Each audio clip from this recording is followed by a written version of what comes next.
Rule number 19 of being a good YouTuber is never create a divide between you and your subscribers. Nothing at all, whether it's politics, sports teams, you name it, don't create a divide. And well, we're already failing. Go Hawks. YouTube, Untamed here. There has been a clear shift within the car market within the United States. Obviously, we see a ton of inventory stacking up on dealership lots across the country right now, but why is that? It really is because now more than ever, people are choosing to keep a hold of their current vehicle for much longer than compared to years past. Previously, the average was between 3 and 5 years. Most Americans will swap out their vehicle every 3 to 5 years.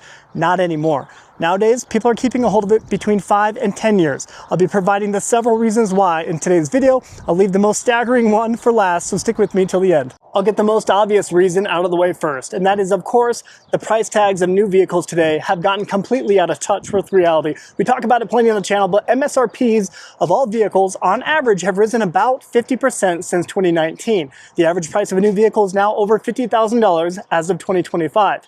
People can no longer justify going out and buying a new vehicle and justify those monthly payments. That national average monthly payment is over $760 per month.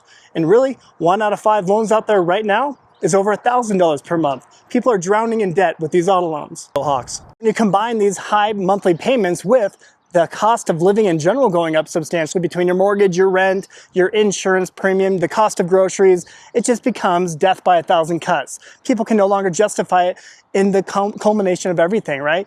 You just can't juggle it all. So really, people are holding onto their current vehicle for the sake of not fetching another huge monthly payment for an auto loan. Go one step further, not only did people overpay for their vehicle in recent years, they likely took out an auto loan for a very long extended duration. So many people are falling victim to taking out 72-month auto loans, 84-month auto loans, and yes, even 96-month auto loans. That's becoming much more prevalent. In 2025, 22% of all loans that were taken out were 84-month loans, if you could believe it. Not to mention, people got hit with a very large interest rate in recent years. Really, since 2022, interest rates have remained extremely high. We're talking between 7 and 8% on new vehicles and up to 11 and 12% on a used vehicle purchase. So you overpaid, got a huge interest rate on it, and extended that loan duration out to where 4 or 5 years into it, you're still paying on this vehicle. You're not even halfway done paying for it. You paid a tremendous amount in interest premiums along the way. And when you look at how much your vehicle is currently worth,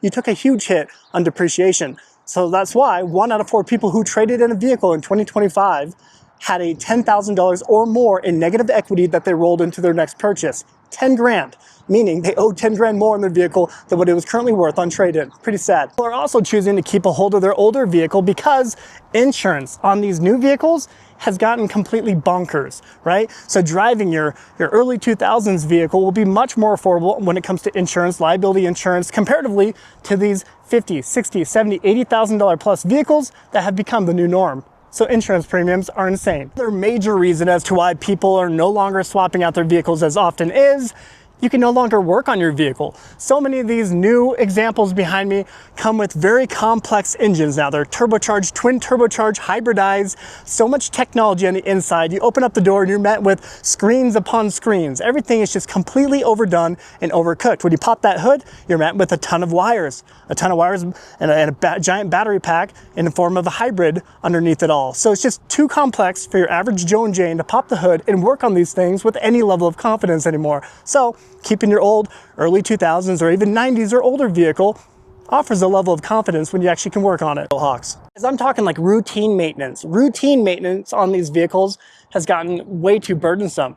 They want you to take your vehicle to the service bay because that makes them a lot more money. Obviously, you're gonna pay an arm and a leg if you take one of these Ford Bronco Sports to a Ford dealership. Same goes for any Toyota, any vehicle will cost you a ton of money in that labor service cost. Years past, when you bought a vehicle, drove it for 3 to 5 years and you took a 50 or 60% hit on depreciation on trade-in, when you went to trade it in, that wasn't so burdensome, right? You bought a $25,000 vehicle, you drove it for a few years, you traded in for about $12,000, $13,000, and you took that $12,000, $13,000 loss. That didn't punch in the stomach quite like it does today. Most vehicles today, we are looking at that $50,000 plus, right? And sometimes if you, heaven forbid, you want a new truck, get ready to fork over $65,000 plus. Many new trucks today are teetering toward 100 grand, 6 figures.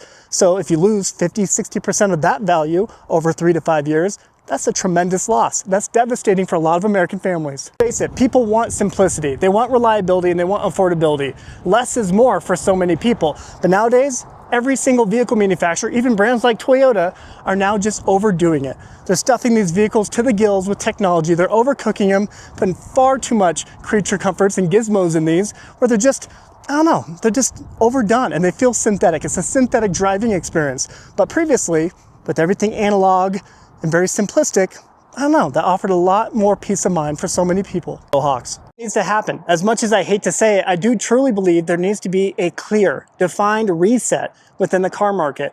We talk about it plenty in the channel. Perhaps I cry wolf, I understand. But when you look at the numbers, look at the number of vehicle repos taking place, they're just growing at a compounding rate. 2.5 million vehicles repossessed in 2025, which is nearly 750,000 more than what we saw in the already huge growth rate between 24 and 23. That continues to grow. And when you look at how many new vehicles are just sitting, chilling on dealership lots, unsold, month after month, sometimes ticking over a year, sitting on a dealership lot, something has got to give, and something's got to give soon. Which brings me to today's video sponsor, and that is LASfit Lighting. If you've been following my channel for any length of time, you've seen me highlight their floor liners in a number of my vehicles. I do firmly believe they produce a quality product and offer unmatched customer service. Today, I want to show you all of the new lighting that I have installed in our 4Runner TRD Pro. I did new headlights, new front and rear turn signals, new reverse lights, and it looks so much better, so much brighter. Let me show you. Start with the turn signals. These T3 bulbs are absolutely incredible. They are so much brighter than the OEM halogen bulbs that come in the 4Runner here. So much, I'm talking probably 3 or 4 times brighter, which to me gives me that great peace of mind that I want and need when I'm driving my vehicle at night. People will see me on the road, and heaven forbid I need to pull over and put my hazards on. People are gonna see me and go around me safely. And I don't know about you, but I have swapped out my entire headlight housing on my previous 4Runners. My headlight housing and my tail lights